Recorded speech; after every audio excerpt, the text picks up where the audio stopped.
इंदौर की तरह साफ सुथरा शहर चाहिए तो सिर्फ नगर परिषद के भरोसे रहना उचित नहीं।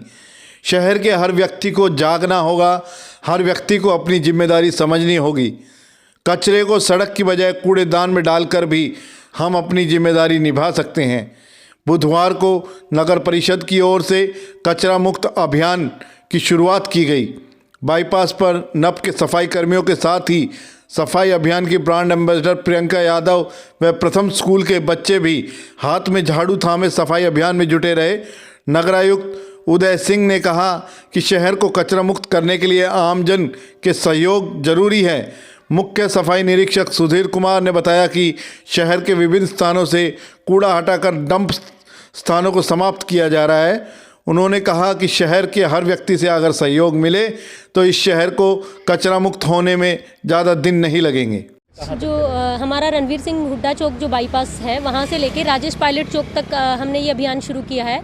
और जैसा कि अभी आप सबको मालूम भी है कि माननीय मुख्यमंत्री जी का जो एक विशेष स्वच्छता अभियान चल रहा है, उसी के अंतर्गत अपने शहर को कचरा मुक्त बनाने के लिए और अपने शहर को बिल्कुल साफ़ सुथरा करने के लिए आज हम बाईपास के इस रोड पे अपनी टीम के साथ अपने दल बल सहित यहाँ पर पहुँचे हैं। और ये जो हाउसिंग बोर्ड की ग्रीन बेल्ट है, हाईवे का जो रोड है, इधर हमने साफ़ सफाई की है।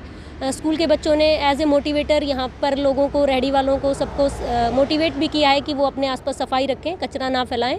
और इसी अभियान को लेकर आज हम लोग डीएमसी साहब के मार्गदर्शन में हमारी टीम लगी हुई है। तो किसकी अकाउंटेबिलिटी तय होनी चाहिए? अगर हम बात करें अकाउंटेबिलिटी की तो मुझे ये लगता है कि ये तो किसी विभाग, किसी व्यक्ति, किसी ब्रांड एम्बेसडर या किसी एक नागरिक की नहीं, बल्कि हमारे शहर के हर उस व्यक्ति की जो हमारे शहर में रहता है, यहाँ का जो नागरिक है, उसकी एक जिम्मेदारी है, नैतिक जिम्मेदारी भी है कि वो अपने शहर को स्वच्छ बनाने में कामयाब हो, अपने शहर को स्वच्छ बनाने में अपना योगदान दे।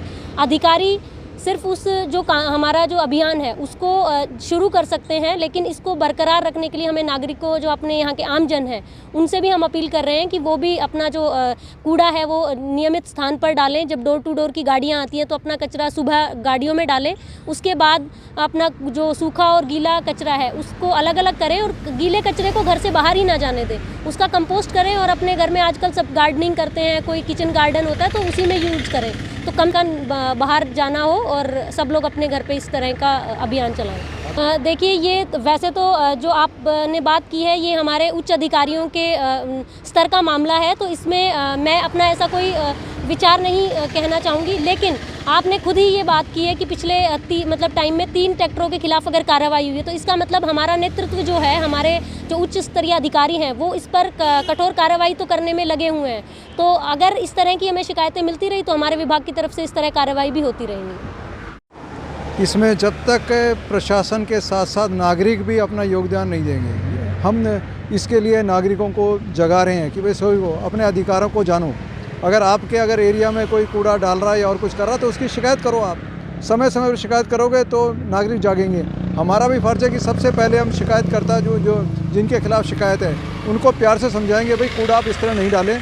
जब एक इंदौर का या दूसरे शहरों का उदाहरण आता है तो रेवाड़ी भी उसके अंदर आ सकती है, लेकिन इसके लिए सबसे पहले पहल जो करनी है हमारे नागरिकों को करनी है। नागरिकों को देखना है कि प्रशासन अकेला अपने बूते पे नहीं कर सकता। जो सफाई कर्मचारी है वो हमारे बीच में से ही हैं काम करने वाले, हमें उनके प्रति सोचना है। लेकिन उनको भी अगर वो काम पूरा नहीं कर रहे हैं तो हम बार बार सबको कह रहे हैं, समझाते हैं, डोर टू डोर भी जा कर के कि आज जैसे ये अभियान चल रहा है तो इसमें भी कुछ नागरिकों को जो आसपास के घर वाले हैं उनको समझाया कि भाई आपके पास अगर ये सफाई कर्मचारी काम अगर नहीं कर रहा तो शिकायत करो आप प्रॉपर उसके ऊपर। यहाँ कहने से कुछ नहीं होगा, आप आइए शिकायत करिए। उनको हम मोबाइल नंबर दे रहे हैं कि आप इस पर करिए। कोई आपके पास वीडियो आती है या बनाते हैं, किसी को कचरा देखते हो तो पहले आप भी रोकने की कोशिश करें। नहीं मानता तो प्रशासन उसका चालान करेगा और इसके लिए धीरे धीरे नागरिक स्वयं जिम्मेवारी को अपने समझेंगे और हम अपनी रैंकिंग को आगे बढ़ाएंगे। ये एक दिन में नहीं होगा, लेकिन धीरे धीरे हम आगे बढ़ते हुए जाएंगे। सरकार के द्वारा हमें पहले स्वच्छता वीक में एक सप्ताह जो था उसमें हमने शेड्यूल डिसाइड किया था और उसमें हमने लगभग 30 पॉइंट्स हमारे यहाँ पे थे जिनको हमने क्लीन अप किया। और उसमें हमने एनजीओज है, सोशल ग्रुप्स हैं, लोगों का बहुत बड़ा हमें उनका सहयोग मिला और हम उसमें लगभग सफल हुए। और कंटिन्यूअसली हमने अभी भी पूरे दिसंबर का शेड्यूल बना रखा है और हमारी टीम लगातार शहर को साफ़ सुथरा रखने में लगी हुई है और होपफुली कि हम लोग सबके सहयोग से अपने शहर को साफ़ सुथरा कर पाएंगे और अच्छा कर पाएंगे। स्वच्छता इसमें कर्मचारियों का हम सरकार की तरफ से निर्देश भी हैं कि इस प्रकार का कहीं पे जो है अगर कमी है तो उसकी इंस्ट्रक्शंस के हिसाब से हम उसका जो केस है वो सरकार को भेजेंगे और नियम पूर्वक उस पर उम्मीद है कि हमारी जो कर्मचारियों की कमी है वो नियर फ्यूचर में जल्दी ही उसको पूरी हो जाएगी और हम फिर से अपना कार्य सही तरीके से और अच्छे तरीके से कर पाएंगे।